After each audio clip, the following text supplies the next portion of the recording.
የነ ዶክተር ደብረጽዮን ሕግ ተጥሷል፣ ጀነራል ታደሰ ከሕግ ውጪ ነው የተመረጠው ምናምን ይላል። ዶክተር ደብረጽዮን ዛሬ ምክር ቤት አቅርቦ የመረጣቸው ካቢኔዎችን አጸድቆ ነው ወይስ ከየት የመጡ ካቢኔዎች ናቸው እነዚህ ካቢኔዎች? አሁን ፌዴራል መንግስት እስካሁን ድረስ ምን የተናገረ ነገር የለውም። ጀነራል ታደሰን ገልብጦ ህገወጡ ምርጫ ህጋዊ አድርጎ ዶክተር ደብረጽዮን ተመርጦ ክልሉን ሲቆጣጠሩ ፌዴራል መንግስት ያለው ነገር የለም። ያለው ነገሩ ስለሚገባው ያለውን የንግግር ነገር ሳይሆን የጦርነት ነገር ስለሆነ ነው። ሄሊኮፕተሩን እኮ አስቶ እኮ ያዣበበው ሊወጋ የሚያስበውን ኃይልን የምታሽሙኑሙኑ የምታደራጁ ከሆነ ጫወታው የሚሆነው እዛው ድንበር ላይ ሳይሆን ካርቱም ላይ ነው። ያ ሆነ ደግሞ ማለት ደግሞ በሌላ አነጋገር ጀነራል ዳጋሎን የሚያደርገውን እንትን በግንባር ቀደም እንደግፈዋለን፣ በይፋ እንደግፈዋለን። የአልቡርሃን የሚቆጣጠራቸው ግዛቶች ታሪክ ሊሆኑ ይችላሉ የሚለውን መልእክት ሊያስተላልፍለት ተፈልጎ፣ ስለዚህ ቀጥታ ይህንን ወልቃይትን በአፋጣኝ ሰብሮ በመግባት ይህ ልዩነትን ማለዘብ እንድናለዝብ እንችልበታለን የሚል ስልት አድርጎ ተጠቅመዋል ዶክተር ደብረጽዮን። ባይዞ አንዳንድ የመንግስት ደጋፊ የሆኑ ሰዎች ወልቃይትን በአሁን ባለበት ሁኔታ መቆየቱንም ደግሞ የማይፈልጉ ሰዎች አሉ። በግለሰብ በፖለቲካ ኢንተረስት ያላቸው ሰዎች አሉ። ጦርነቱ ራሱ የእነ ዶክተር ደብረጽዮን ጦርነት በወልቃይት በኩል መደረጉ ለመንግስት ትልቅ የበረከት ነው።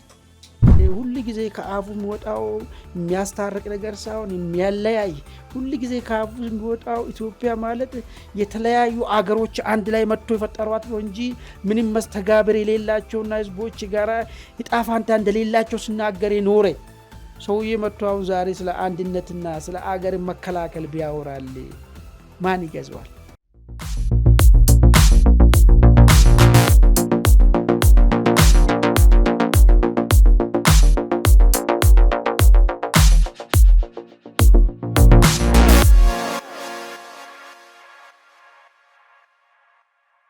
ሰላም ጤና ይስጥልን። በመላው ዓለም የምትገኙ ውድ አንድ አፍታ ቤተሰቦች እንደምን አላችሁ? እነሆ አንድ አፍታ ታችን ተጀምሯል።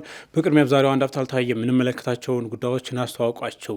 ዛሬ ያዝነው አጀንዳ ጀነራል አበባው ታደሰ ከሰሞኑ ወደ ወልቃይት አቅንተው የመከላከያ ሰራዊት ኃይሎችን አነቃቅተዋል። እንደዚሁ ደግሞ ለግዳጅ ያላቸውን ዝግጁነትም ገምግመዋል ተብሏል። ጀነራሉ በአካባቢው በነበራቸው ቆይታ መከላከያ ሰራዊት በተለይም በቀጣና የተሰማራው እዝ ማናቸውንም ሊቃጣ የሚችል ጥቃት ለመመከት ዝግጁ ነው የሚል ነገር ተናግረዋል ተብሏል። ጀነራሉ እንግዲህ ይህንን ወታደራዊ የዝግጁነት ግምገማ ወይም ደግሞ ጉብኝት ያደረጉትና ዝግጁ የሚል መልእክት ያስተላለፉት ህወሓት በወልቃይት በኩል ጥቃት ሊከፍት ዝግጅት እያደረገ ነው የሚል መረጃ በተሰማበት አጋጣሚ ነው።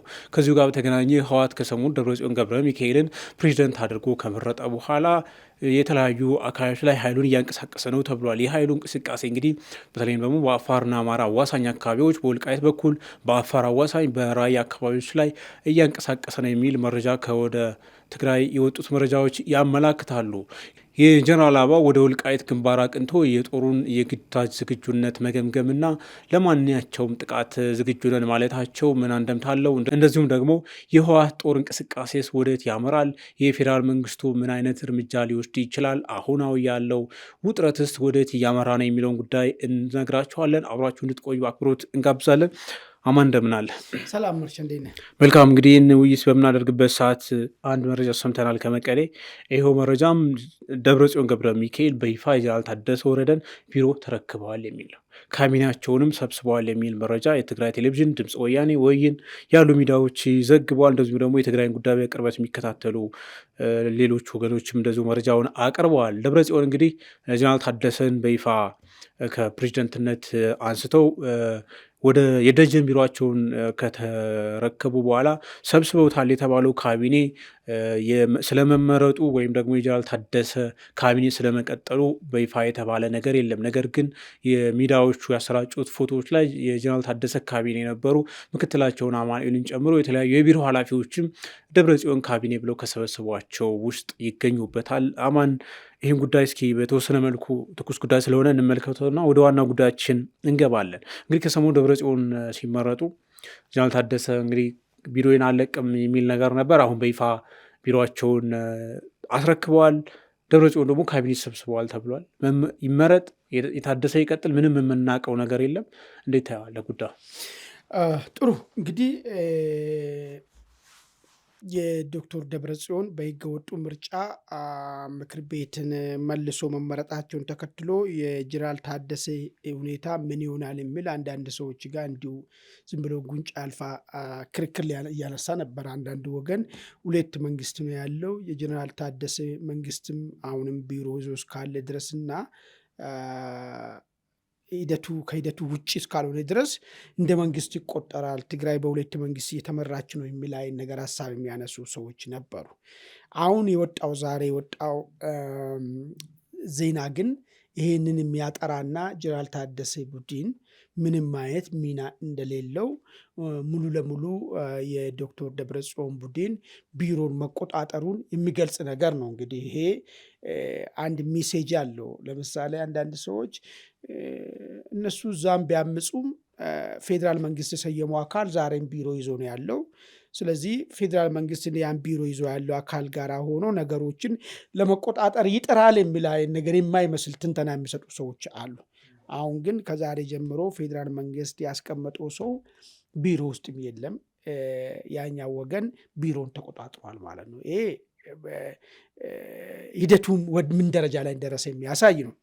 ነገር ግን አሁን አወዛጋቢ የሆነው ካቢኔውን ሰብስበዋል ነው ብሎ ዜናው። እንግዲህ እነዚህ ካቢኔዎች ስለ ህግ ነው የሚያወሩት። በአንድ በኩል እነ ዶክተር ደብረጽዮን ህግ ተጥሰዋል፣ ጀነራል ታደሰ ከህግ ውጭ ነው የተመረጠው ምናምን ይላል። ዶክተር ደብረጽዮን ዛሬ ምክር ቤት አቅርቦ የመረጣቸው ካቢኔዎችን አጸድቆ ነው ወይስ ከየት የመጡ ካቢኔዎች ናቸው እነዚህ ካቢኔዎች? ወይስ የጀነራል ታደሰን ካቢኔ ይዞ ነው የቀጠለው? ወይ ያውን አወዛጋቢ የሆነበት ነገር ነው። ካቢኔ ሰብስበዋል ካለ ካቢኔ ተሰይመዋል ማለት ነው። እንግዲህ ምክር ቤታቸው ካቢኔ አላደራጀም ወይም መምረጡን አልሰማንም። በይፋ አይመርጥም። ካቢኔን እኮ ያጸድቅለታል እኮ እሱንም አልሰማንም ነው ማለት። አሁን ዶክተር ደብረጽዮንን ከመረጠ ካቢኔ ምረጥና አቀርበ አጸድቅ ነው የሚባለው። እሱን አላየንም ማለት ነው። እሱን ካላየን ድረስ ወይ ምክር ቤቱን በምስጢር ተሰብስበው ሊሆን ይችላል፣ ወይ ያኔው በጣም በፈጠነ ሁኔታ ሊቀመንበሩንም ካቢኔውንም አጽድቆ ሄዶ እንደሆነ ወይ ደግሞ ለዶክተር ደብረጽዮን ተደጋጋሚ መምጣት ስለማንችል አንተ የመረጥከውን ካቢኔ ራስ ማጽደቅ ትችላለህ የሚል ሌላ ህግ ስልጣን ሰጥቶት ይሆን ወይ አናውቅም ጉዳዩ ማለት ነው። ወይስ ደግሞ የነበሩትን ካቢኔ ይዜ ትቀጥላለህ የሚል ነገር ተሰጥቶት ይሆን ወይ አናውቅም እሱን ነገር ማለት እሱ። አሁን እነዚህ ሁሉ ህገወጥ ነገሮች ናቸው። አንድ ሊቀመንበር ስትመርጥ ካቢኔን ትሰይማለህ፣ ካቢኔን አምጥተህ ታሳውቀኛለህ፣ አጸድቅልሃለሁ ነው እንጂ ከዚህ በፊት የመረጥኩን ያጸደቅኩትን ካቢኔ ይዘህ ትቀጥላለህ ተብሎ የሚባል ህግ የለም። ስለዚህ እኔ እንዳው አንዳንዴ ያም አይደለም እኮ አክቹዋሊ ከጦርነት በፊት ከቅድመ 2013 በፊት የነበረ ካቢኔ ምክር ቤት ነው ተሰበሰበ የተባለው። ያኔ የነበረው ካቢኔ አይደለም የጀነራል ታደሰ ካቢኔ። እንግዲህ እሱ እንዳልከው በጣም አወዛጋቢ ነው። በምን አግባብ የሚለውን ነገር ወይ እንግዲህ ብሔራዊ ምክር ቤትም ሊኖራቸው ይችል ይሆናል። ብሔራዊ ምክር ቤት ላይ አጸድቆ ይህንን በጉባኤ ግድ በምክር አክቹዋሊ ምክር ቤቱ እንግዲህ ሊኖር የሚገባ ነገር ነው። ይህን ነገር ለማጽደቅ አናቆም እንግዲህ እንዴት እንደሆነ ጉዳዩን እንሰማለን። የተሰራጩት መረጃዎች ላይ ምን አየን? አማን የታደሰ ካቢኔ አባል የነበሩ ሰዎች የምናውቃቸው ሰዎች አየናቸው። ምክትሉን አማኑኤልን ጨምሮ የትምህርት ቢሮውን ኃላፊ አይቻቸዋለሁ፣ የምናውቃቸው ማለት ነው። ሌሎቹም እንደዚሁ የቢሮ ኃላፊ የነበሩ ሰዎች የካቢኔ አባላት አሉ። ስለዚህ ደብረጽዮን እያደረጉ ያሉት ጀነራል ታደሰን ብቻ ነው ወይ አባረው? ምክንያቱም ከዚህ ቀደም ስንል ነበረ አማን የጀነራል ታደሰ አስተዳደር ጀነራል ታደሰ ብቻ እንጂ የተለየ አቋም ያላቸው አብዛኛው ካቢኔ በዞን ደረጃ፣ በወረዳ ደረጃ፣ በክልል ደረጃ ያለው ህወሓት ያቀረበው በህወሓት ይሁንታ የጸደቀ ነው ሲባል ነበረ። እንደ ደቡባዊ ትግራይ ያሉ አካባቢዎች ላይ ሲቀይሩ ነበር እንደውም በግዳጅ አይደለ አስተዳደር ህወሓት በራሱ እንደ ደብረጽዮን ታደሰን ብቻ አባረው ሌላውን ነገር እንዳለ ይዘው ቀጠሉ ሊባል ይችላል። አየህ አሁን እሱ ራሱ ምንድን ነው ጀነራል ታደሰ ባለፈ አንድ ሚዲያ ላይ ወጥቶ ቃለ መጠይቅ የተደረገላቸው ጊዜ አንድ ፍንጭ ሰጥተዋል። ካቢኔዎች ምናምን እንዴት ነው በዚህ ጉዳይ ሲባል ካቢኔው እኮ ተጠሪነቱ የድርጅቱ ነው ማለት የህወሓት ነው። ስለዚህ የህወሓትን ሀሳብ ነው የሚያንጸባርቁ የሚል ነገር ነው ያስቀመጡት። እኔ መጀመሪያም ህወሓት ስላልሆንኩ አመጣጤም ከወታደራዊ ክንፍ ስለሆነ የተለየነን እነሱ ለድርጅታቸው ነው ዲሲፕሊን ነው የሚገዙት የሚል ነገር ነው የተቀመጠው። በዚህ ምክንያት የተለየ አቋም አልነበራቸውም አለ። እዛም ነው እኮ የሆነ ከስንጥቅ መዳን የቻለውና ወይ ደግሞ ሌላ ድርድርም ኤክስትራ ታደሰ ብቻቸውን የቀሩት ኤክስትራ ድርድርም ተደርጎ ሊሆን ይችላል። እነዚህ ካቢኔ አባላቶች ግፋብል ከቦታ ሽግሽግ ይኖራል እንጂ አትገፉም፣ እናንተም አዲሱ የሚመሰረተው መንግስት ውስጥ አካል ትሆናላችሁ የሚል ነገር የነበራቸው ነገር እንደዛ ድርድርም ሊኖር ይችላል። ስለዚህ ናትነሰርሊ ዶክተር ደብረጽዮን ካረጋጉ በኋላ ሪሻቪሊንግ ሊያደርጉ ይችላሉ እንጂ አሁን በሀሳብ ልዩም የሆነ ሰው ስለሌለ የተቃወመሳቸው ሰው የለም። ባይዞ ፈላጊ ነው ካቢኔው ሙሉ ዶክተር ደብረጽዮን ወደ ስልጣን እንዲመጣ፣ ካቢኔው በሙሉ ዶክተር ደብረጽዮን ጦርነት እንዲያዘምቱ፣ ካቢኔው በሙሉ ዶክተር ደብረጽዮን ከሱዳን ጋር ሆኖ ኢትዮጵያ እንዲወጉ፣ ካቢኔው በሙሉ የግብፅ ተላላኪ እንዲሆን ፍቃደኛ ነው። በዚህ ጉዳይ ላይ ሌላ የተለየ አቋም የላቸው። በኋላ የምንመጣበት ጉዳይ ስለሆነ ማለት ነው። ስለዚህ ለምንድን ነው ከስልጣን የምታነሳው? ግፋብል ምንድነው ቦታ ልታሸጋሽግ ነው የሚችለው? አስቸጋሪ አይደለም። ለዓላማክ ለምታረገው ነገር ሁሉ ዝግጁና ፍቃደኛ የሆነ አካል ነው ማለት ነው። በዛ ይመስለኛል አሁን ወደ ሽግሽግም ያልግታ አይገቡ ዝም ብሎ ያለውን ይዞ ሊቀጥሉ። ግን እንደዚህ አይነት አባባልም የለም። ያው እዛ የሚደረገው ህግና ስርዓትም ስለሌለ ነው እንጂ የፓርቲም ዲሲፕሊን የሚፈቅድም አይመስለኝም ይህን ነገር ማለት ነው። ዋንስ ወደ ቀደም ወደዚህ መጥተናል ከተባለ አዲስ መርጠ እነዛን ሰዎችንም ቢሆን ደግሜ መርጠ አምጥተ አጸድቀ ሂደት ውስጥ የሚገባበት ሁኔታ ይኖራል ማለት። ስለዚህ በጣም አስቀኝና የሆነ ዝም ብሎ ተራ ድራማ እየሆነ ያለ ነገር ነው። እኔ ፎርዛት ማተር ጀነራል ታደሰም ልዩ ስለ ህግና መርህ አሁን ማውራት ይቻላል የሚለው ጉዳይ ሌላ ጉዳይ ነው። የተለየ አቋም ይኖራቸዋል ብያል ገምት። የተለያየ አቋም ስለሌላቸው ነው እሳቸው በዛው ድራማውን ቁጭ ብሎ እያዩ ያሉት ማለት ነው። ምንም አላሉም። በነገራችን ላይ ገርም ምን የስልጣን ከንትና አይበልጥም እኮ ብሏል እኮ እሳቸው እኮ በቃ ምን ይሄ ማለት በለአፋቸው ብናገሩም ሂደቱን ይደግፋሉ ማለት እኮ ነው እኮ። ወይል አሁን ዋናው ነገር እሱ ሳይሆን አዲሱ የተመሰረተው ካቢኔ ምን ሊሰራ ነው የሚለው ጉዳይ ነው። መቼም ልማት ያመጣናል የምትለው ወቅታዊ ጉዳዮች ላይ መክሮ አቅጣጫ ያስቀምጣል የሚል ዝርዝር ነገር አለው። ስለዚህ ምንድን ነው እነዛ ወቅታዊ ጉዳዮች ውስጥ ግንባር ቀደሙ ምንድን ነው? ጦርነት አጀንዳ ነው፣ ሌላ ነገር አይደለም። በዚህ በኩል ልማት እንዲናረጋለን፣ ስራ አጥነትን በዚህ እንቀንሳለን፣ አርሶ አደሩ እንደዚህ እንድናረጋለን ምን ነገር አይደለም። የሚያደርገው ነገር ዓላማው አንድና አንድ የተቀመጠ ነገር አለ። ምንድን ነው ያለው? የትግራይ ግዛታዊ አንድነትን 2013 በፊት ወደ ነበረው ቦታ እንመልሳለን። ይህን አንድ አስቀምጠዋል። ሁለተኛ አንድ ያለ ነገር አለ። ያለምንም ቅድመ ሁኔታ ከፌዴራል መንግስት ጋር መደራደር እንፈልጋለን የሚል ነገር አስቀምጧል። ይህን አሁን በደንብ አድርጌ እንድትይዙ እፈልጋለሁ። ወደ ሁለተኛ አጀንዳችን ስንሄድ እዛ ውስጥ በደንብ ስላለ እንመለከተዋለን። ስለዚህ በአጠቃላይ አሁን የተወሰነው ነገር ምንድን ነው? ፌዴራል መንግስትን ይግረም ተናገር። አሁን ፌዴራል መንግስት እስካሁን ድረስ ምን የተናገረ ነገር የለውም። ጀነራል ታደሰን ገልብጦ ህገወጡ ምርጫ ህጋዊ አድርጎ ዶክተር ደብረጽዮን ተመርጦ ክልሉን ስትቆጣጠሩ ፌዴራል መንግስት ያለው ነገር የለም። ያለው ነገሩ ስለሚገባው ያለው አሁን የንግግር ነገር ሳይሆን የጦርነት ነገር ስለሆነ ነው። ኮፍተሩ እኮ አንስቶ እኮ ያዣበበው እኮ ለምን ምንም የምትነጋገርበት ነገርም ስለሌለ ለንግግርም ስለማመች ትላንትና ህገወጥ ምርጫ ነው ያልከውን ነገር ዛሬ በዛ መንገድ እሱ ወደ ህጋዊ መልሻለሁ ካልክ በጉልበት ፈትነኝ፣ እኔ ችግራችን በጉልበት እንዲፈታ እንፈልጋለን ነው እያሉ ያሉት ዶክተር ደብረጽዮን። ለዛ መልስ ይመስለኛል ፌዴራል መንግስቱ እኔም ቀጣይ የማደርገው ከላይም ከታችም የምሰራውን ስራ እሰራለሁ የሚለውን ነገር ለማሳየት ሰማይ ላይ የበረረ ይመስለኛል። ለምን ለንግግርም ስለማመች ማለት ነው። የሆነ መነጋገር የሚቻል ያለምንም የሆነ ሲምቦላይዝድ የምታደርገው ነገር ከሌለ በመቀሌ አየር ላይ የጦር ጄት አታበርም። በቃ ይሄ ነው። በቃ ምንድን ነው ከንግግር ውጭ እየተደረገ ያለው ነገር ለንግግር የማመችም ነገር ስለሆነ በይፋ ዶክተር ደብረጽዮንም እያሉ ያሉት እኮ በጉልበት ነው እኮ እንዋጋለን ነው እያሉ ያሉ፣ ሌላ ነገር አይደለም እያሉ። ስለዚህ እሱን ለማሳየት አሁን ዛሬ ውሳኔ ሲሰጥ ቢሮ ሲቆጣጠር እኔ አሁን የሚያሳስበኝ ማን ነው መሰለኝ? በቁጥራቸው አነስተኛም ቢሆን የፌዴራል ፖሊስ አለ ትግራይ ክልል ውስጥ ማለት ነው። እነዚህን ሰዎች የጠላት ቀጠና ውስጥ መተው የሚደርሰው እነዚህ ትላልቅ ፌዴራል ተቋማቶችን የሚጠብቁት ማለት ነው እነሱ ዕጣ ፈንታው ምን ይሆናል የሚል ነገር ያሳስበኛል። አሁን አንደኛ ደረጃ ማለት ነው። እርግጥ ነው ቁጥራቸው አናሳም ቢሆን አናውቅም፣ በማንኛውም ሰዓት ሊወጡ ይችላሉ። ሁለተኛ ነገር ፌዴራል መንግስትና አሁን ያለው ሽፍታ ኃይል የተቆጣጠረው ሽፍታ ኃይል ግንኙነታቸው ምንድን ነው? ለምን ለኢትዮጵያ ህዝብ ሊሰማ ይገባል። ፌዴራል መንግስት ህዝብ መስማት አለበት። ምንድን ነው ያለው? አሁን ያለው ከዚህ በፊት በህገወጥ መንገድ ምርጫ ራሱን መርጦ ያሉ ጦርነት የፈጠረና በኋላ የምርጫ ትክክል አይደለም ያለው አሁን ደግሞ መልሶ ምርጫው ትክክል ነው ያለው አካል ጋራ ምንድን ነው ያላችሁት ግንኙነት የሚለውን ነገር ለኢትዮጵያ ህዝብ ማሳወቅ መቻል አለበት። ኢቨን የትግራይ ህዝብ ራሱ ትግራይ ህዝብ ነው ትልቅ ስጋት ውስጥ ያለው ጦርነቱ ዳግም ይነሳል በሚል ነገር ማለት ነው። ስለዚህ ፌዴራል መንግስት ምንድን ነው ያለው ግንዛቤ አሁን እየተደረገ ያለው ነገር ምንድን ነው የተገነዘበ ያለው የሚለውን ነገር መረዳት ግልጽ ማድረግ መቻል አለበት ማለት አይ ቲንክ ዛሬ የሆነ ስቴትመንት ያወጣሉ ብዬ እጠብቃለሁ።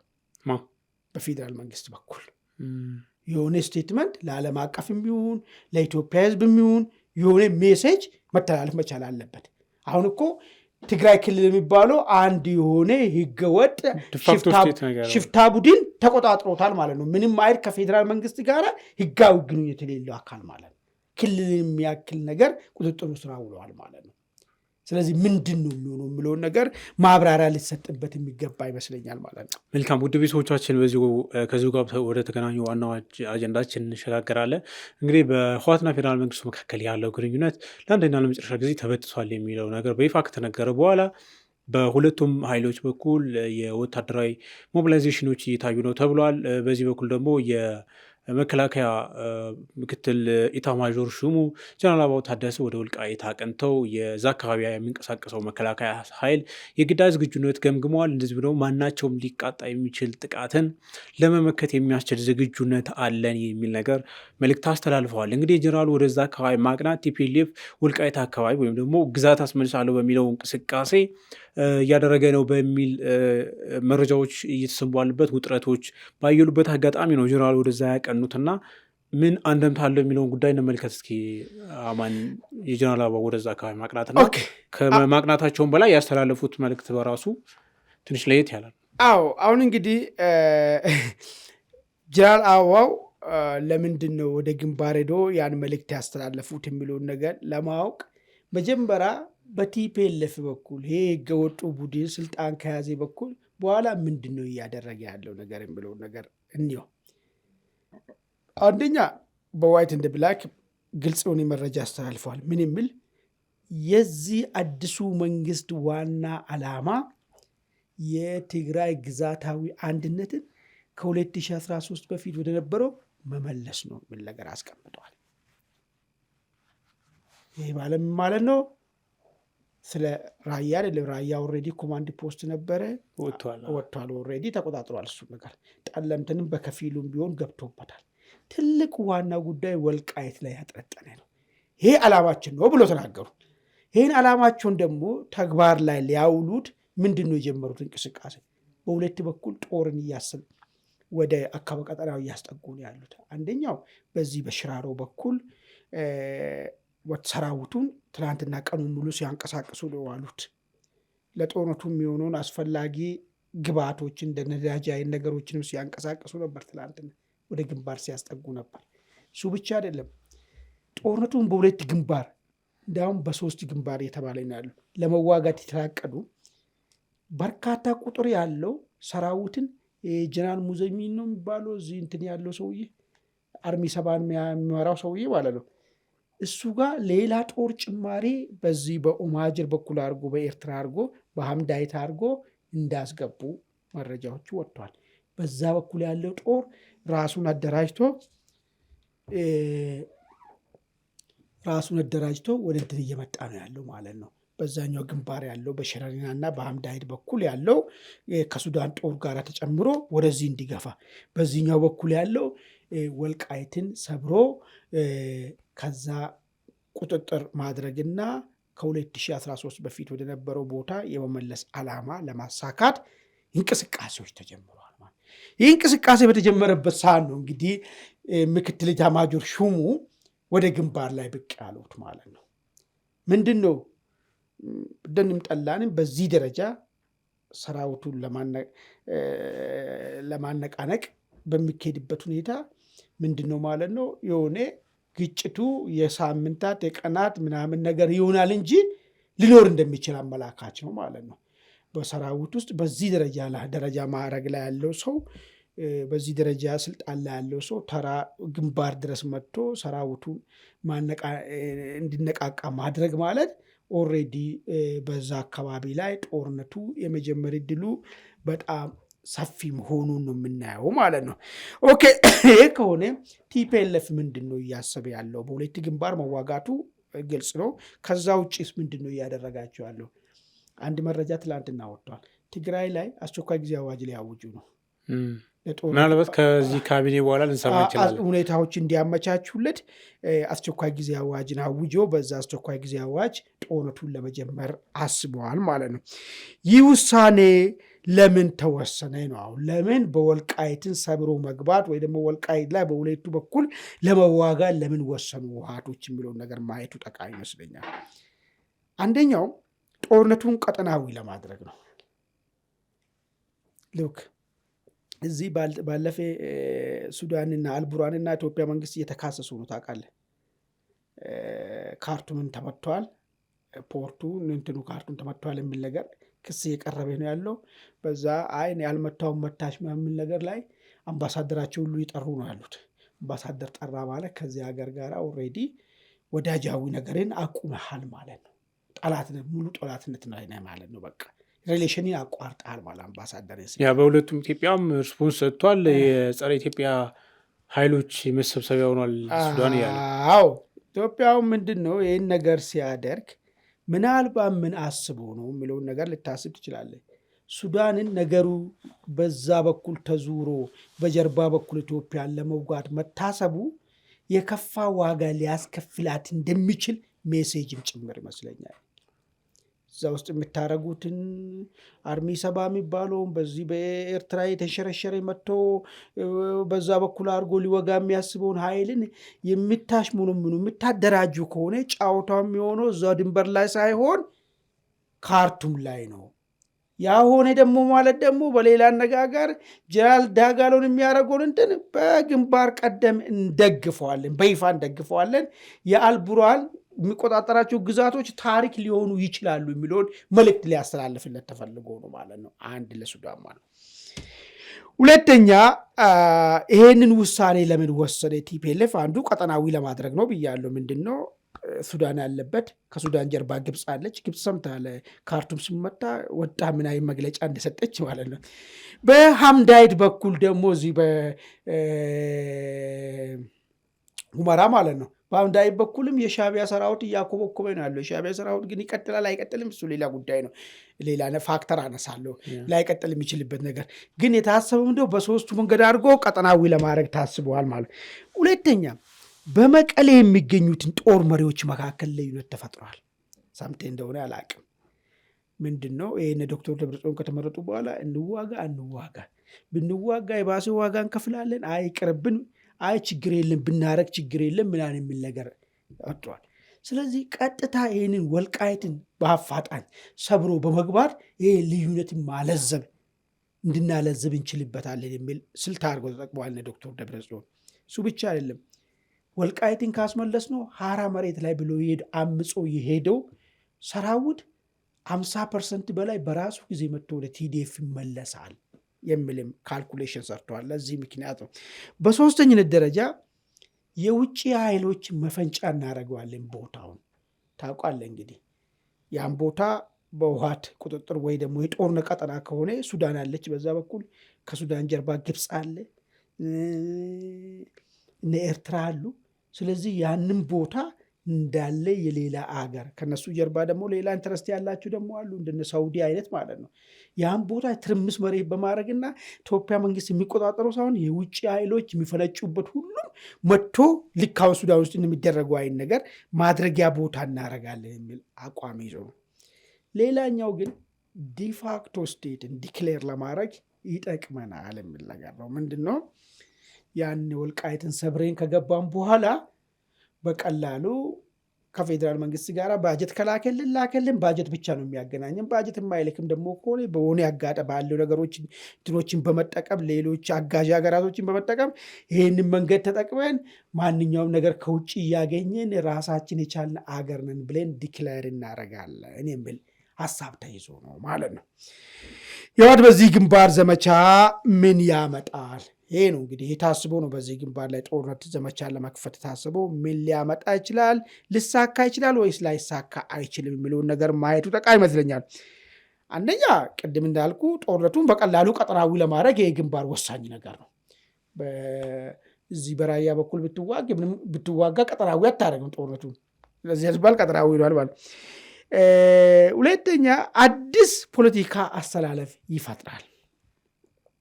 ምንድን ነው አዲስ ፖለቲካ አስተላለፍ የሚፈጥረው የሚለውን ነገር ወልቃይት ለምሳሌ ወልቃይትን መያዝ ከተያዘ ምንድን ነው ሊፈጠር የሚችለው? ቅድም እንዳልኩ በህወሓት በኩል ከሊቃኑ ውጭ ያለው ደጋፊው ሀገር ውስጥ ያለው አማጺው ሀራ መሬቱ ቲዲኤፍ ምናምን መካከል መልሶ አንድ የመሆን ባህሪ ሊፈጥር ይችላል። በዛው ልክ ደግሞ ከህወሓቱ መለስ ያሉት ልክ እንደ ፋኖ መንግስት ውስጥ እንዳሉ ሰዎች ጋር ምናምን ደግሞ ሌላ መከፋፈል ሊፈጥር ይችላል። ባይዞ አንዳንድ መንግስት ደጋፊ የሆኑ ሰዎች ወልቃይትን በአሁን ባለበት ሁኔታ መቆየቱንም ደግሞ የማይፈልጉ ሰዎች አሉ። በግለሰብ በፖለቲካ ኢንተረስት ያላቸው ሰዎች አሉ። ወልቃይትን ቲፒኤልኤፍ ቢይዝ የሚል ሀሳብ ያለ ይኖራል። ደጋፊ ነኝ ይላል፣ አክቲቪስት ነኝ ይላል። መንግስታዊ ፔሮል ውስጥ የለም፣ ግን ሌላ ፔሮል ያለው ማለት ነው።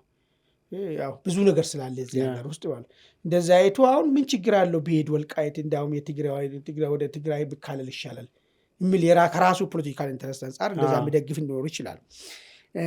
እሱን ሊያስደስት ይችላል።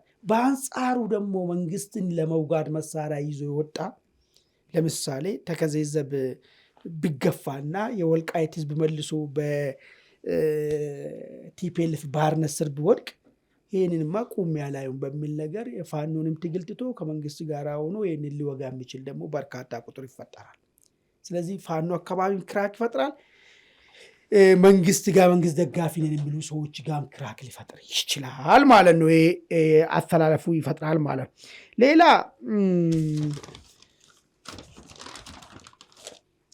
መንግስት ምን ማድረግ አለበት ነው እንግዲህ አሁን ይሄ ግንባር ከሆነና ግንባሩ ላይ ጦርነቱ ከተፈጠረ ቀጠናዊ የመሆን እድሉ ቢፈጠር መንግስት ምን ማድረግ አለበት? አንድ የመጀመሪያ ነገር ምንድን ነው? ጦርነቱ ራሱ እነ ዶክተር ደብረጽዮን ጦርነት በወልቃይት በኩል መደረጉ ለመንግስት ትልቅ በረከት ነው። በደንብ አድርጎ ተጠቀምበት። ምንድን ነው በረከት ነው ልጅ ያልኩበት? ጆሮ ገብ የሆነ ትርክት መፍጠር ይችላል መንግስት። አሁን አስብ፣ ያኔ 2013 ጊዜ ጦርነት ካሄደ ጊዜ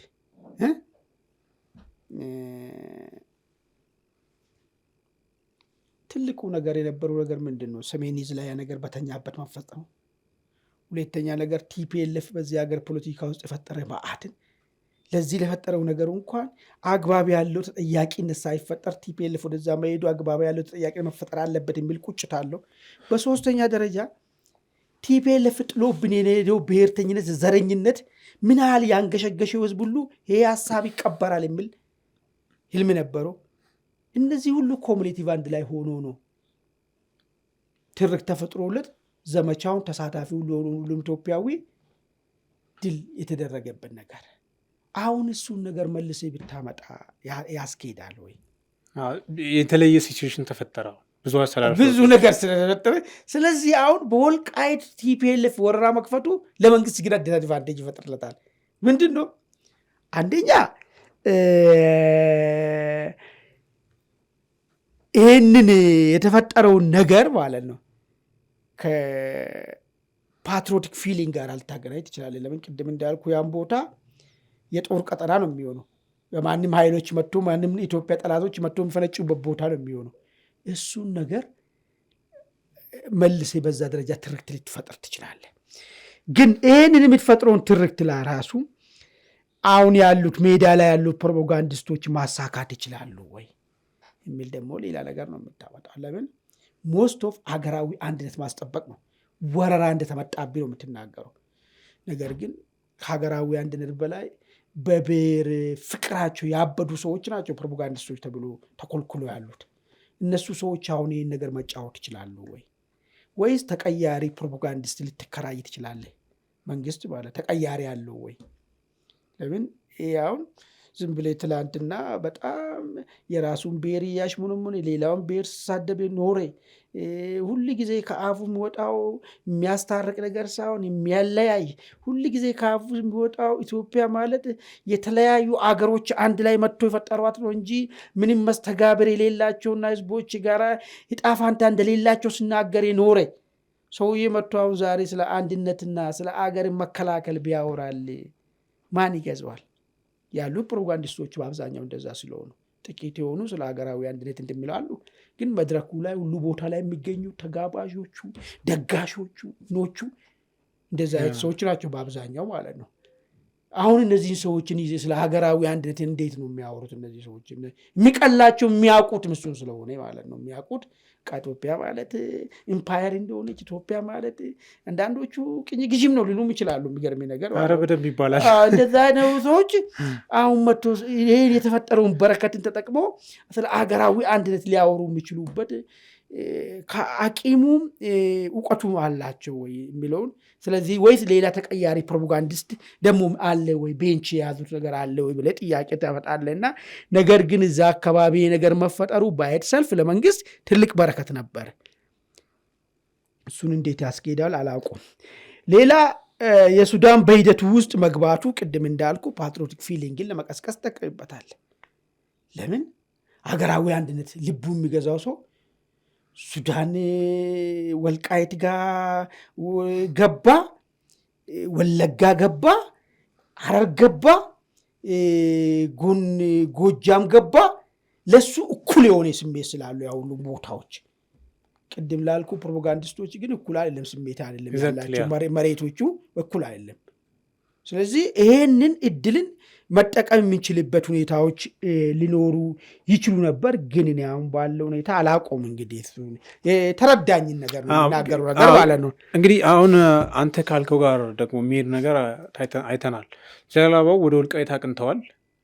ወልቃይት ላይ እዛ አካባቢ የሚንቀሳቀሰውን ኃይል እንግዲህ ዝግጁነት ገምግመዋል ተብለዋል። ፕላስ ደግሞ አስተላለፉት የተባለው መልእክት ለማናቸውም ሊቃጣ የሚችል ጥቃት ዝግጁ ነው የሚል ነው። እንግዲህ እዛ አካባቢ ኤርትራ አለች፣ ሱዳን አለች፣ ቲፒኤልኤፍ አለ። ቲፒኤልኤፍ በተከዜ በኩል አለ፣ በዛ ደግሞ ከሱዳን በኩል ሸረሪና ላይ አርሚ 70 የሚባል ኃይል አለው።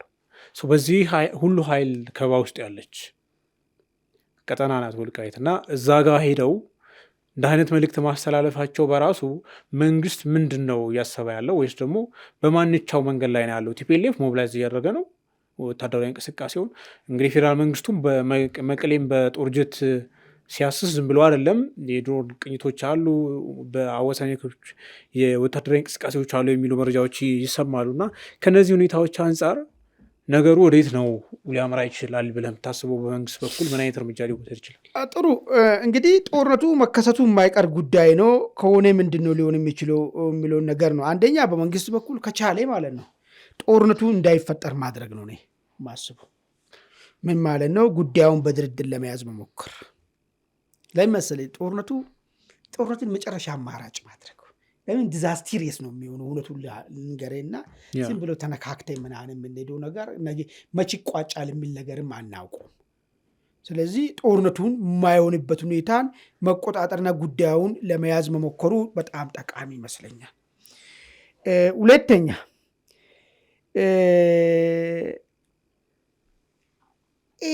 ለአገራዊ አንድነት ሰንሰቲቭ የሆነው ብዙ ጊዜ ሀገር ውስጥ ያለው ሴንሲቲቭ ነው፣ ግን በደንብ ደግሞ ሚና ተጽዕኖ ደግሞ ፈጣሪ የሚሆነው ዲያስፖራው ነው። የሚካድ ነገር አይደለም።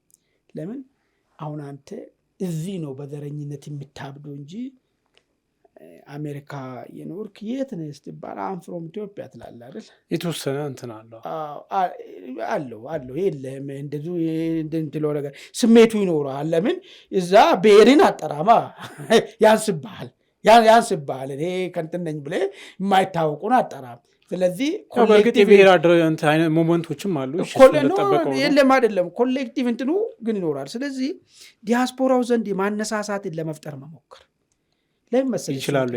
እሱን አላቆም ቆይ ልጨምላለሳለና ሰጣ ገባ ውስጥ ገብተዋል ብዬ ነው መንግስት ሰዎች ለዛም እኮ ዲያስፖራው ዘንድ ማነሳሳትን ለመሞከር ያልኩ በምክንያቴ እንዳልተነሳሳ ችግር ስላለ እኮ ነው አይደል?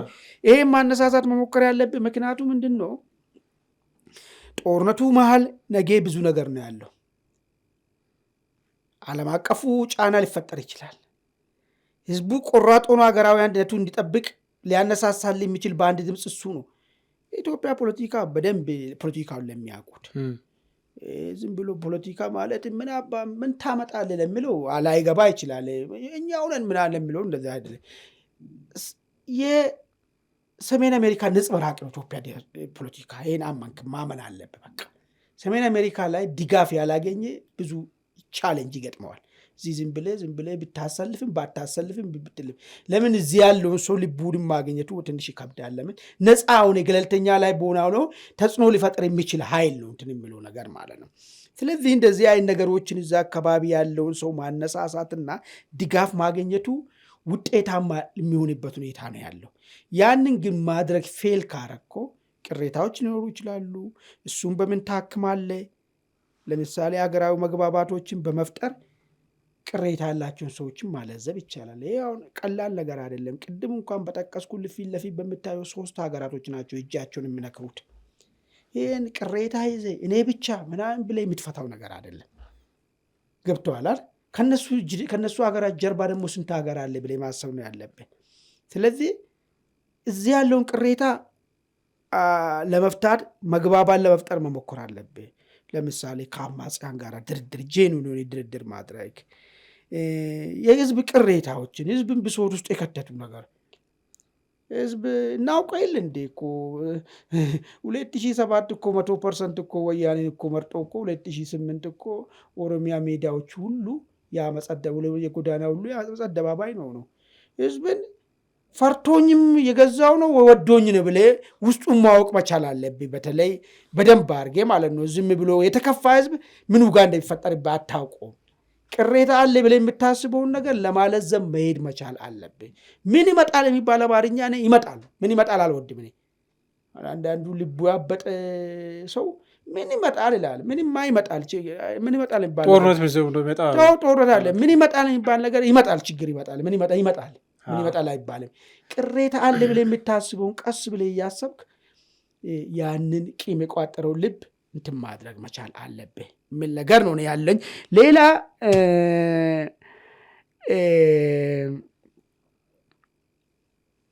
ለኮንስፓይረሲ ተጋላጭው ነገሮችን መፍታት። ለምሳሌ ለሴራ ትንተና ተጋላጭ ነገሮች አሉ። እነሱን መቀነስ። የሆነ ነገር ስታደረጉ ይሄ እኮ የሚደረገው እንዲህ ስለተፈለገ እንዲህ ለማድረግ ታስቦ ነው ምናምን ተብሎ የሚደረጉ ነገሮች ለጊዜው እንደዚህ አይነት ነገሮችን በር መዝጋት። በመጨረሻ እነዚህን ካረካቸው በኋላ ፈጣንና አደገኛ እርምጃ ህወሓት ላይ መውሰድና አሸናፊነትን ቶሎ መቀናጀት። አሸናፊነት መቀናጀት ምንድን መሰለኝ ጥቅም? በአጥረን ተንጠለጠለ ሁሉ ይወርዳል። ሊወጋ ሁሉ ያሰበ ይተዋል። ገብቶሃል? ከጠላት ጋር ሊያብር ያሰበ ሁሉ ይለዝባል። ውስጥ ያለው ውስጥ ሆኖ ሊያበላሽብህ የሚያስብ ሁሉ ይተዋል። ፈጣንና አሸናፊነትን ቶሎ ማግኘት ከቻልክ ነገሮችን ማለዘብ ትችላለህ። ምናልባት እዚህ ወይ አያውታይ ላይ ጥያቄዎች ካለ እስኪ ሀሳብ። የጀነራል ላባው ታደሰን የግንባር እንቅስቃሴ እንዴት ነው? በተለይ መንግስት ለዚህ እንቅስቃሴ ሊወስድ ይችላል ተብሎ ከሚጠበቀው እርምጃ ወይም ምላሽ አንጻር እንዴት ነው የምታየው? ምክንያቱም ወልቃይት ላይ ሄደው የጉብኝት ማድረጋቸው ብቻ ሳይሆን ያስተላለፉት መልእክት ቀላል ኢምፕሊኬሽን አይኖረውም አሁን ካለው ሲቹዌሽን አንጻር። እሱ ነው ጥያቄ። ምንድን ነው እስቲ አንሳ እስቲ ቃሉን። ጀነራሉ ምንድን ነው ያሉት? በማንኛውም ሁናቴ ሊቃጣ የሚችልን ጥቃት ለመመከት ዝግጁ ሆኗል ነው ጦራችን የሚሉት። እንግዲህ ማን ነው ሊያጠቃ የሚችለው? እዛ ወልቃይት ግንባር ላይ ነው ያሉት። ምናልባት ያን ብቻ ላይሆን ይችላል እያለው ያሉት። ቅድም እንዳነሳሁት ሱዳን፣ ኤርትራ፣ ቲፒኤልኤፍ አሉ ወልቃይት ላይ በተለያየ አቅጣጫ ከቅርብ ቀርት ላይ ያሉ እና ከእሱ አንጻር እንዴት ታየዋለህ ነው? እሱ ነው እኮ አሁን እኮ እስካሁን እኮ ያነሳው ነገር ጥቃቱ ኢላማ አቅጣጫ የሚሆነው በወልቃይት ነው። ለምን ለሚለው ቅድም የዘረዘርኳቸው ነገሮች ናቸው። በመንግስት በኩል ምንድን ነው የሚደረገው የሚለውን ነገር እርምጃማ ይወሰዳል። እኔ ምንድን ነው ታውቃለህ፣ በቀላል ይሄ የተራዘመ ግጭት ሊሆንም ስለሚችል ቶሎ ረጋጋን ስለማይችል ውስጣዊ ነገሮችን ማጥራት ብዬ ቅድም የዘረዘርኩልህ ነገር ለምን የተራዘመ ነገር በሆነ ቁጥር ማለት ነው ዲፕሎማሲያዊ ድጋፍ ያስፈልጋል፣ ህዝባዊ ድጋፍ ያስፈልጋል። ናትነሰርሊ ወታደር ተዋጊ ብቻ አይደለም። የተለያየ ድጋፎችን ከህዝብ የሚጠይቅ ነገር ስለሆነ ለዚህ ሲባል ህዝቡ ጋር ያለን እጅና ወደ እጅና ጓንት በመለስ መቻል አለብህ። ከህዝብ ጋር ደግሞ እጅና ጓንት ሊያደርግ የሚችል ነገር ደግሞ አንዱ ትርክት ነው። የምትፈጥረው ትርክት ወሳኝነት አለው። ሁለተኛ ይህን ተርም የፈጠርከውን ትርክት ደግሞ አድሬስ የሚያደርጉልህ ሰዎች ራሱ ወሳኝነት አላቸው የሚያደርሱ ይሄ ነገሮች እንዳለ ሆኖ ኢሚዲየት አክሽኑ ምንድነው ሊሆን የሚችለው? ኢሚዲየት አክሽኑማ ጦርነት እኮ ይወሰዳል እኮ። ያንም አወራን እኮ ቅድም እኮ በሽረና በኩልም በአምዳይ በኩልም በኦማጀር በኩልም በዚህኛው በኩል ደግሞ በሽራሮ በኩል እኮ የህወሓት ኃይል እኮ ጦር እኮ ሊከፍት እኮ ነው እኮ። ስለዚህ ፌዴራል መንግስቱ የሚወጣው እንትን የመከላከል እርምጃ ነው ሊወስድ የሚችለው። እንደኔ ከሆነ እንደኔ ከሆነ ይገባኛል እኮ ጥያቄ። እንደኔ ከሆነ ያን እንግዲህ በቦታው ያሉ ሰዎች ናቸው የሚወስኑት። ነገር ግን እንደኔ ከሆነ መንግስት አድቫንቴጅ መጠቀም የሚችለው ቀጠናውን እንዲጠቃ እድል ቢከፍት ዝም ብል ለምን መሰለህ? ካውንተሩ ፕሮፓጋንዳውን ቅድም እንዳልኩ ነው። ጦር ብቻ አይደለም የምታደርገው ነገር ማለት። ለምሳሌ አሁን ብዙ ሰው እንደዚህ አኩብኩቦ ቁጭ ብሎ የሚጠብቃል። ምን ይበሉን እስቲ?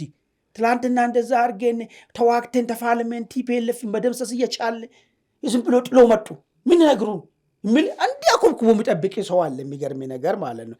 ምን ይባል እስቲ ኑ እንዴት ዝመቱ ይባላል እስቲ ምናምን ብሎ ብዙ ነገር ጥቁሩን ፕሮፓጋንዳ ለመስራት ዘጋጀ ብዙ ሰዎች አለ። ለዚህ ሲባል ቲፒኤልኤፍ የመጀመሪያውን እቅዱን እንዲሞክሮ እድል መፍቀዱ ህዝቡ የቲፒኤልኤፍን አቴምት ምን እንደሆነ አሁን ከምንነግረው በላይ እኔ አሁን እያልኩ ነው። ወልቃይትን ሰብሮ መግባት ነው። ወልቃይትን ሰብሮ ሲገባ እኮ መሄድ አይደለም ሰብሮ እኮ እነዛ ወልቃይቴዎች ላይ የበቀል ዱላ የሚያርፈውን በቀል ዱላ መናገር አይቻልም። ምድራዊ ሲኦል እንደሚያደርገው ይጠበቃል። ይህንን ግን ከቃል በቃል ትናገራለህ። በተግባር ደግሞ የሚያሳየውን ነገር ማየቱም የተወሰነ ነገር ነው። ይህን ስለ ለምን ቀድሞ አይከላከላቸው ምናምን እያልኩም አይደለም። እኔን እያደረጉት ያሉ ምን እየታሰበ ነው? ኤርትራ ምን እያሰበች ነው? ሱዳን ምን እያሰበች ነው? ህወሓት ምን እያሰበ ነው? እነዚህ ሁለት ሰዎች ኃይሎችን ይዞ መምጣቱ በተግባር መታየት መቻል አለበት ነው እያልኳሉ። ለምሳሌ ኤርትራ መች መጣ ይችላል አሁን አንዱ፣ ሱዳን መች መጣ ይላል ሌላው ማለት ነው። ግን እያደረጉ ያሉትን ነገር መታየቱ ጠቃሚ ይሆነናል። በሀሳብ ካለው ነገር በላይ መታየቱ ምናልባት እኮ እኛ የምናስቀምጠው ግምት ሀሰት ሆኖ ማለት እኮ የተሳሳተ ሆኖ ኤርትራም ሱዳንም በዚህ ሂደት ውስጥ እኛ አንገባም እኛ የኢትዮጵያ ጎረቤቶችን ብሎ ዝም ሊሉ እኮ ይችላሉ እኮ። ጉዳዩ የቲፒኤልኤፍ ጉዳይ ብቻ ሊሆን እኮ ይችላል እኮ አይታወቅም። ግን ማየቱ ጠቃሚ ነው የሚሆነው። አንተ አጥቂ ከምትሆን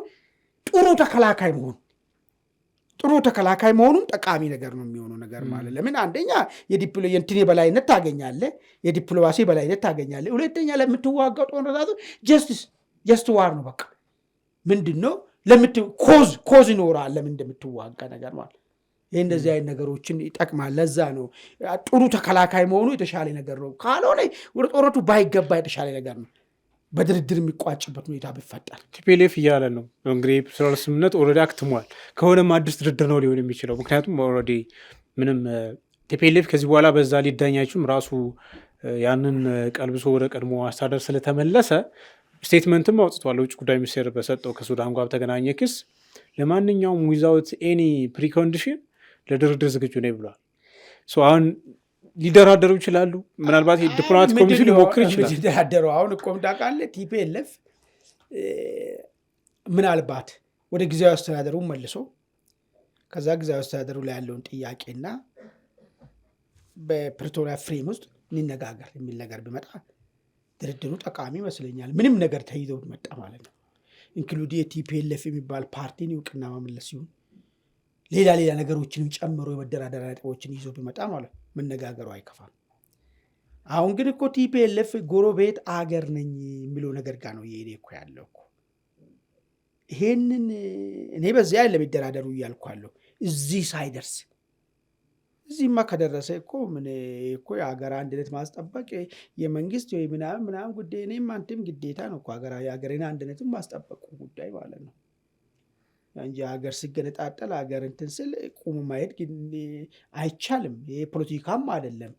ለዚህ ነው እኮ በኋላ ነገሮች የቲፒኤልኤፍ ሂደት ያልገባቸው አንዳንድ ሰዎች ይመስላችኋልና ቲፒኤልኤፍ በሁለት ብላ ነው መጫወት የሚፈልጉ። ካመቼ ሌሎችን ኃይሎች ከፊቱ አድርጎ መምጣት ወደ 4 ኪሎ እሱም ማመቸው ግን ከሆነ ግን በደንብ አድርጎ ይህንን በህገ መንግስቱ በምኑ ያፈራረሳትን ሀገርን ታሪክ የማድረግ ስትራቴጂ ዲፋክቶ ነኝ ብሎ ያውጃል። አገሩ እኮ ፈርሷል። ሀገር ያፈረሰው ይህን እኮ ህገ መንግስት የተሰራበትን ጽንሰ ሀሳብና ህገ መንግስቱ አሁን አንዳንድ ሰው ህገ መንግስቱ ምናምን ያለ አሁን ቅድም ያልኩ ሰዎች ማለት እነሱ ናቸው እንግዲህ ሀገራዊ አንድነትን ሊከላከሉ በዚህ ይሄ ህገ መንግስት እኮ ነው ሀገር እኮ ያፈረሰ ህገ መንግስት እኮ ነው። ህገ መንግስት ሀገሪቷን እንዳው ደግነት ስላለ ማህበረሰቡ ውስጥ ከዛ በላይ የሆነ ስትሮንግ ቦንድ ስላለ ነው እንጂ ኦልሬዲ እንትን ያለ ሀገር እኮ ነው እኮ ባለፈው 27 ዓመት ሁሉም በየፊና መገንጠል ትችላለህ። በ27 ዓመት የተሰራው ነገር ማለት ነው። እሱ ነው መጨረሻውን ፊሽካ ነፍቶ እኔ ነፃ ሀገር ነኝ እወቁኝ እውቅና ስጡኝ ለማለት ነው። ያኔ ጨንቃቸዋል። አሁን ዛሬ ቲፒኤልኤፍ በብልጽግና ላይ ስለተቀየመ ብቻ ቲፒኤልኤፍ ጥሩ ነው ቲፒኤልኤፍ የራሱን እንትን ያድርግ ምናምን ብሎ ሁሉ ከበሮ የመታ ሁሉ ነገ ሀገር ከሌለ በኋላ ምን እንደሚውጠው ውጭ የተቀመጠው ሁሉ ማለት ነው። አሁን እንደዚህ እሱንም እያየ ስለሆነ በጥልቀት መታየት መቻል ያለበት የቲፒኤልኤፍ ጉዞ እስከሄዱ ቲፒኤልኤፍ አደገኛ ድርጅት ነው። ርህራሄ የሌለውም ድርጅት ነው። እውነቱን እናውራ ከተባለ ማለት ነው።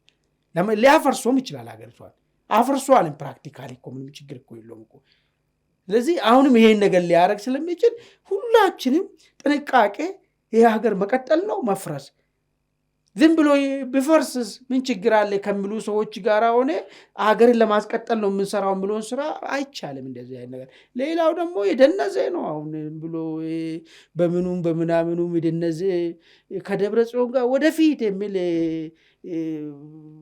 ሌባ ሁላ ማለት ነው። እንደዚህ አሁን እንደዚህ አይነት ሰዎችንም እኮ እዚህ ሀገር ዕጣ ፈንታ ወሳኝ የሆኑ ሰዎች ተጽዕኖ ፈጣሪ የሆኑ ሰዎች እኮ አሉ እኮ ወደ ደብረጽዮን ጋር ወደፊት ምን ማለት ሀገር ኢትዮጵያ እኮ እናፈርስ እኮ ነው እኮ እያልኩ ያለው ማለት ለደብረጽዮን ወደፊት ይዞ መጣው ነገር ምንድን ነው? ስለዚህ ይህንን በደንብ በጥንቃቄ መታየት መቻል አለበትና አሁን ለሁሉም እንዳንዱ ኢትዮጵያዊ ነገሮችም በሰከነ ሁኔታ መቃኘት ያለበት ግራ ቀኙን ዝም ብለ ቅያሜ ነው አገር ይቀጥል አይቀጥል ምንድነው ሊመጣ የሚችለው የሚለውን ነገር በደንብ አድርጎ ለራሱ ተንትኖ አዋጭ የሆነው ለሀገር የሚጠቅመው መስመር መያዝ ያለበት። አገር ደግሞ ለማፍረስ ደግሞ እቅድ ያላቸው አገር የሚፈርስበትን መንገድ እሱን መንገዳቸውን ይዞ መቀጠል ያለባቸው ሁኔታ ነው ያለው። ስለዚህ አሻሚ ቦታ ላይ ነው ያለ ነው ብለው ነገር ነው የሚታየኝ። አመሰግናለሁ አማን። ወደ ቤተሰቦቻችን የዛሬውን አንድ አፍታ ታሪክ እዚህ ላይ ቆይተናል። ስለተከታተላችሁን በእጅጉ አመሰግናለን። ጤና ይስጥልን።